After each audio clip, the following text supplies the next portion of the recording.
నాన్నని ఒక్క మాట కూడా అడగకుండా ఇలా చేశారు. నువ్వు ధైర్యంగా ఉండు. ఈరోజు రాత్రే కరుణాకరం తిరిగి వస్తాడు. నువ్వు చంద్రతో పెట్టుకోకుండా అతను చెప్పినట్టు వింటే నీకేం మంచిది. నాకు మీ ఉపదేశాలొద్దు.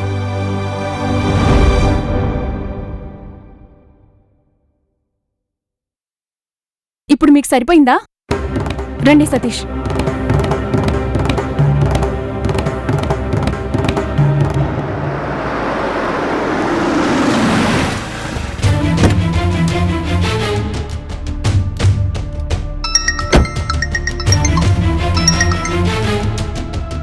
ఏమనందు?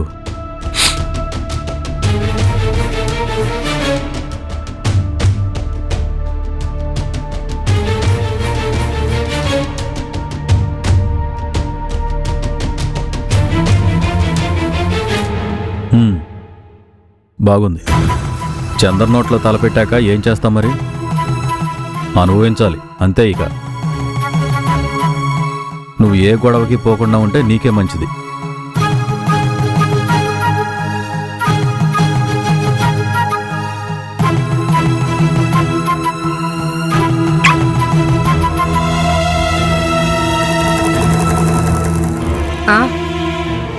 ఏమైందండి? స్టేషన్కి వెళ్ళారా? మీ మేనల్లుడికి బెయిలిచ్చారా? అది అంటగట్టిన కేసని అందరికీ తెలుసు.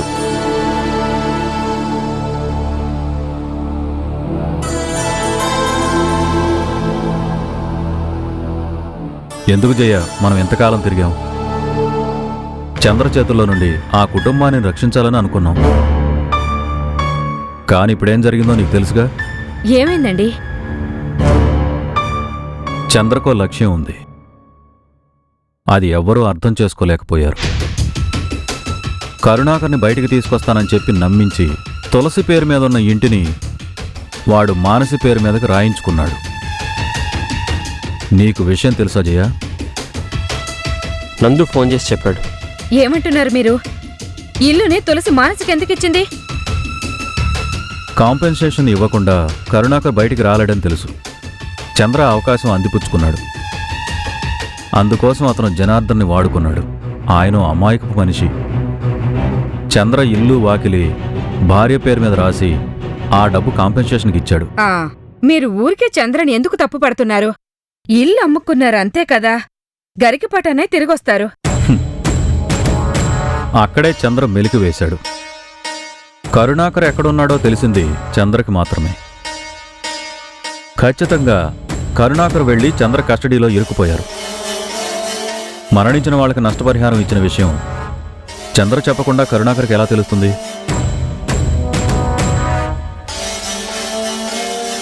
చంద్ర ఎప్పటికీ ఆ విషయం కరుణాకర్కి చెప్పడు. మోసం అండి. ఒట్టి మోసం అంటే సరిపోదు, పచ్చి మోసం. మనస్థిమితం తప్పిన స్థితిలో ఉంది భాను. ఇల్లు మానస పేరు మీదే ఉన్నా అది చంద్ర డబ్బుతో కొన్న ఇల్లు. నందు ఇక ఆ ఇంట్లో ఉండలేడు. వాడి జీవితం రోడ్డును పడ్డట్టే.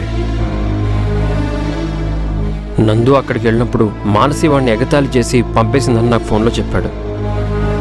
తులసి తెలివి తక్కువ పనిచేసింది. నందు భవిష్యత్తు గురించి కూడా తను ఆలోచించలేదు.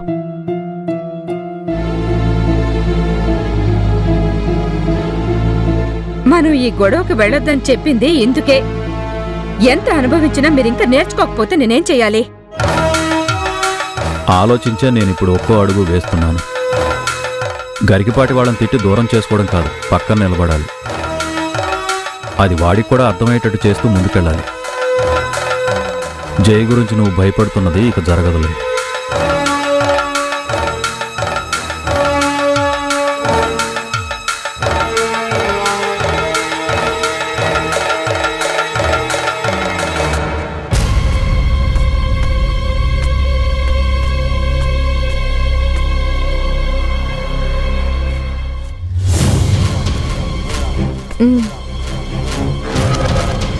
ఎక్కడికో వెళ్ళాలని చెప్పి శివరాజయ్య గారు ఎటు వెళ్ళారు? ఆ అయ్యగారు ఈరోజు పొద్దున్నే మొదలుపెట్టారు. మంచి ఫామ్లో ఉన్నారు. ఓ అలాగా. ఆయనకు మరీ ఒక రకమంటూ లేదు కదా. చంద్రన్నకు పెళ్ళయ్యాక నీ మనసు నా మీద తిరిగిద్దని చాలా ఆశపడ్డాను. కానీ నువ్వు నన్ను పట్టించుకోవటం లేదు. అలాంటి కళ ఏదైనా నీ మనసులో ఉంటే అది వెంటనే తీసేయి. నా జీవితంలో నేను ఒక్క మొగాన్ని నమ్ముకున్నాను. ఒకవేళ నేను ఇక్కడి నుంచి పోవాల్సి వచ్చినా నా మనసు ఎప్పటికీ మారదు, అలాగే ఉంటుంది.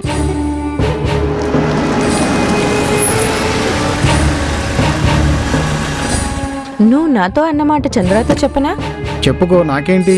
నువ్వేనా చంద్రాన్నకి భార్య కావు కదా, అవ్వాలని చాలా ఎగిరావు. ఇప్పుడేమైంది?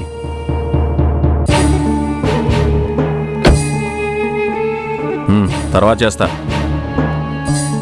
నాన్న లోపలే ఉన్నారా? ఉన్నారు. తోటకు వెళ్ళాలని గంట క్రితం చెప్పారు.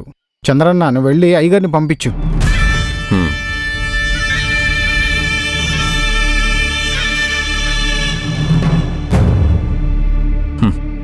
నాన్న, నీకు వేలాపాలయం లేదా? వచ్చావా? గిరి బయట వెయిట్ చేస్తున్నాడు. వాడు మన దగ్గర జీతం తీసుకునేవాడు కదా. నుంచోమంటే నుంచోవాలి, కూర్చోమంటే కూర్చోవాలి. నీతో కొంచెం నేను మాట్లాడాలి.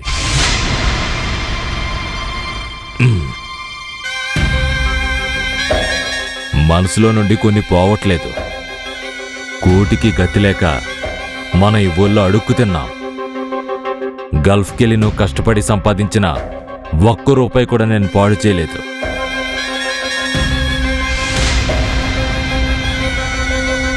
ఆ డబ్బుని అక్కడెక్కడ వడ్డీలకు తిప్పి 10 రెట్లు పెంచి ఇప్పుడింత ఆస్తిని చేశాను. అందులో ₹1 పోయినా నాకు బాధగా ఉంటుందిరా చంద్రం. నాకెందుకు ఇప్పుడు ఇవన్నీ చెప్తున్నావు? 1.5 కోట్ల రూపాయలంటే చిన్న మొత్తం కాదురా. అది ఇచ్చి నువ్వు ఆ పిల్ల పేరు మీద ఇల్లు కొన్నావు. అది ఆ పిల్ల చేతిలో ఉండటం, నీ చేతిలో ఉండటం రెండు వేరురా చంద్రం. ఎంత చెప్పుకున్నా గరికపాటి ఇల్లు కరుణాకర్ కన్న కూతురు పేరు మీద ఉంది. ఆ పిల్లకి తెగ అహంకారం. అది నీ మనసులో విషయం తెలిసి రేపు వెళ్ళిపోతే 1.5 కోటి గోవింద. అంటే నీ ప్రాబ్లం ఇదేనా నాన్న? ఇదంత చిన్న ప్రాబ్లమా? అర్జెంటుగా నువ్వు ఆ ఇల్లు నీ పేరుకు రాసుకోవాలి. అది మాత్రమే సరిపోదు. కరుణాకర్ని పిలిపించి వెంటనే బస్సులు తెప్పించాలి. నువ్వు నా కొడుకువైతే ఆ పని చేసి తీరాలి.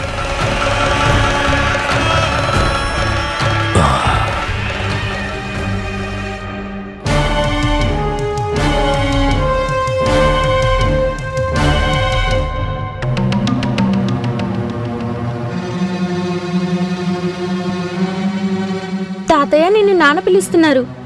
ఎందుకమ్మా? నాన్న ఆఫీస్కి రెడీ అయి నిలబడ్డారు. నువ్వు వెళ్ళు, నేను వస్తున్నాను. ఆ మావయ్య, మీకేమైంది?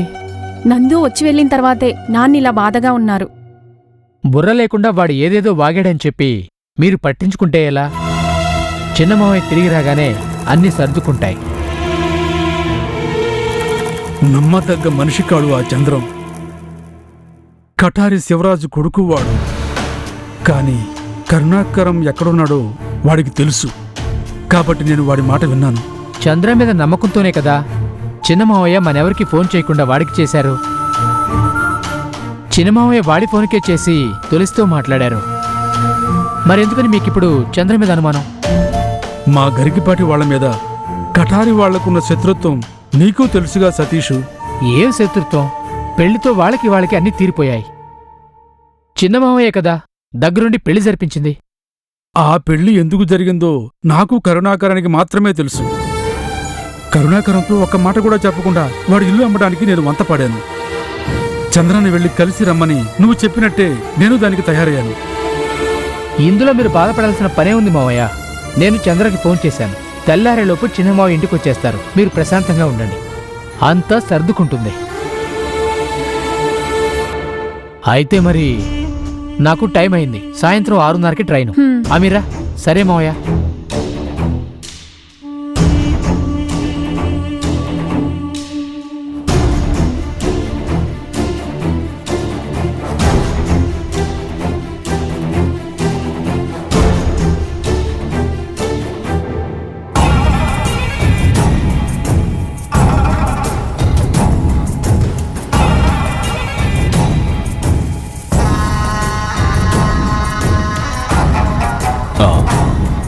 గిరి వెళ్ళి చాలాసేపు అయింది కదా. అతను వస్తాడా చంద్రం? వస్తాడు. అతను కాళ్ళు పట్టుకున్నా సరే పని సాధించాలి. నీ మీద అతను అలిగాడని చెప్పావు కదా, ఏం జరిగింది? అది నేను సాల్వ్ చేశాను, అందుకే వస్తానన్నాడు. నాకు కొన్ని లెక్కలున్నాయి.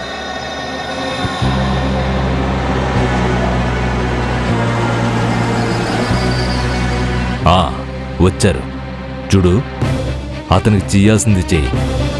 డబ్బు కన్నా రవీంద్ర పడేది మందుకే.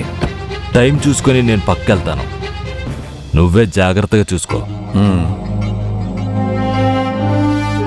రండి సార్, లోపలికి రండి. రండి సార్. ఎందుకు చంద్ర నన్ను ఇంటికి పిలిపించావు? ఈరోజు సెలవే కదా సార్, కాసేపు కూర్చుందాం అనుకున్నా. రండి సార్, రండి రండి కూర్చోండి. రండి సార్.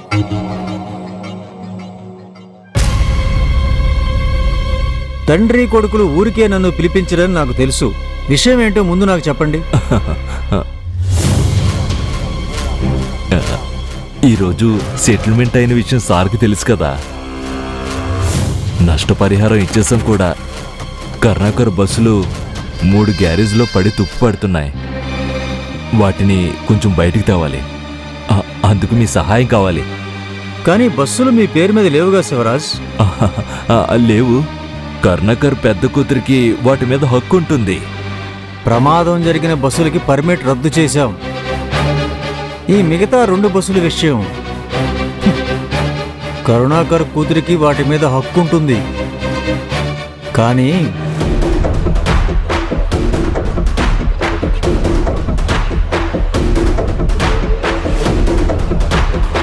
నేను ఈ విషయంలో ఏదో చేస్తానని తండ్రి కొడుకులు ఆశపడొద్దు.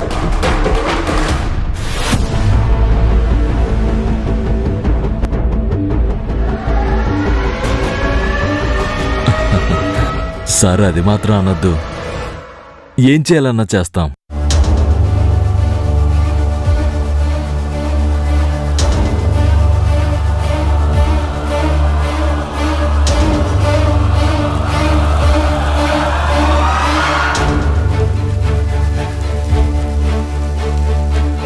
ఇంటికి ఎవరో గెస్ట్ వచ్చినట్టున్నారు. మానసి తెలీదా? అందుకేగా ఈ ఏర్పాట్లన్నీ. ఎవరొస్తున్నారేంటి? చంద్ర ఇక్కడికి అప్పుడప్పుడు తీసుకొచ్చి మర్యాదలు చేసే మనిషి. అతనెవరు? ఆర్టీఓ రవీంద్ర. చంద్ర అనుకున్నవి సాధించాలనుకున్నప్పుడు అతన్ని ఇంటికి తీసుకొస్తారు. సిగ్గులేని మనిషి. చంద్ర, మీరెందుకు అతన్ని ఇంటికి తీసుకొస్తున్నారు? నేనతన్ని తీసుకొచ్చింది నా కోసం కాదు, నీ కోరికని నెరవేర్చడం కోసం. అతని మూలన ఏ కోరిక నేను సాధించుకుంటాను. ఇంకోసారి అతని మొహం చూస్తే ఏం చేస్తానో నాకే తెలియదు చెప్తున్నా. అంటే గరికపాటి బస్సుని రూట్లోకి దింపద్దా? నువ్వేగా నాతో చెప్పావు, ఏం చేసైనా ఆ బస్సుల్ని సొంతం చేసుకోవాలని. నీ కోరికని సాధించుకోవాలంటే రవీంద్ర సార్ మనసు పెట్టాలి. ఒకసారి ఆయన ఇంటికి వచ్చినప్పుడు నువ్వు ఆయనతో అమర్యాదగా ప్రవర్తించావు. అది ఆయన మనసులో ఇప్పటికీ ఉంది.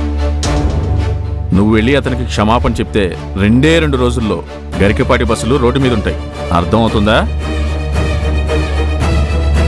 లేకపోతే నీ తమ్ముడు వాటిని నడుపుకుంటాడు. నీకది ఓకే అయితే చెప్పు.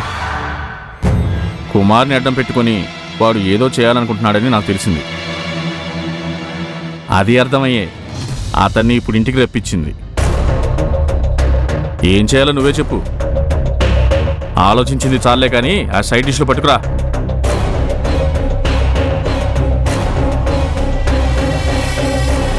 బస్ ఓనర్ అవ్వాలి కదా, మందు పోసి మర్యాదలు చెయ్యి. నువ్వనుకున్నది సాధించడానికి ఎంత దూరమైనా వెళ్తావు కదా. నేను పెట్టిస్తాను, నువ్వు తీసుకెళ్ళివ్వు.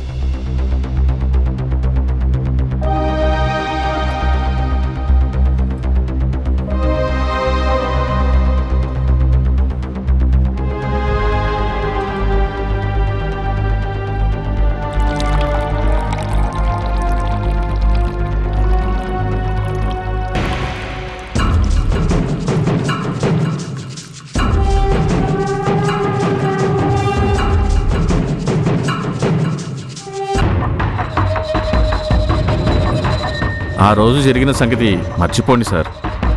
తన చేత క్షమాపణ చెప్పిస్తా. క్షమాపణ చెప్తే తీరేది కాదు చంద్ర. కొంచెం ఐస్ వాటర్ తీసుకుందామని నేను కిచెన్కి వెళ్ళాను. మీ సర్వెంట్ పిల్లేమో అనుకుని భుజం మీద అలా తట్టాను. తర్వాత చంద్ర అది నన్ను తన్నకూడని చోట తన్నింది. తర్వాత కాసేపటి వరకు నాకేమీ అర్థం కాలేదు. అందుకేగా నేను దాన్ని మీ ముందు నిలబెట్టి క్షమాపణ చెప్పించబోతున్నాను. మన మధ్యన ఉన్న బంధం ఎప్పటికీ పాడైపోకూడదు సార్. దేనికైనా సరే ఎప్పుడూ మీ పక్కనే ఉంటాడు ఈ చంద్ర.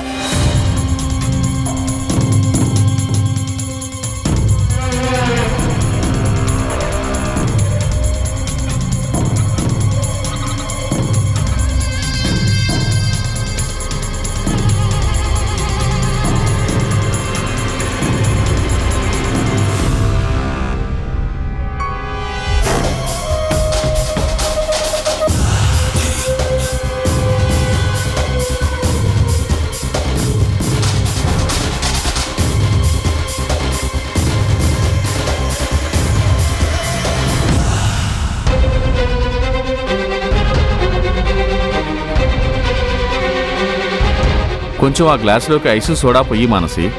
రవీంద్ర సార్ మనసు చల్లబడాలి.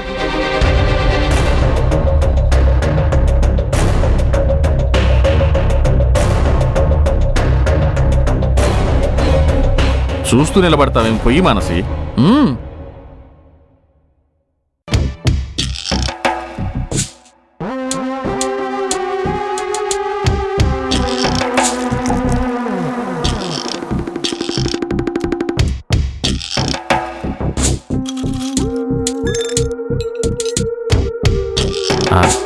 రా కూర్చో.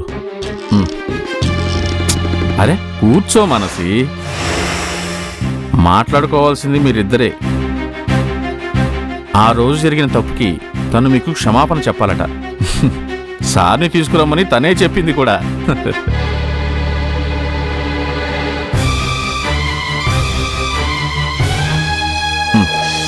నువ్వు క్షమాపణ చెప్పు మానసి. మీరు నాతో ప్రవర్తించిన విధానం తప్పు కాదు అని మీకిప్పటికీ అనిపించకపోతే క్షమాపణ చెప్తాను. ఇప్పుడు నువ్వు క్షమాపణ చెప్పాల్సిన అవసరం లేదు. అయితే మీరిద్దరు మాట్లాడుకొని ఒక నిర్ణయానికి రండి. ఇక నేనెందుకు మధ్యలో.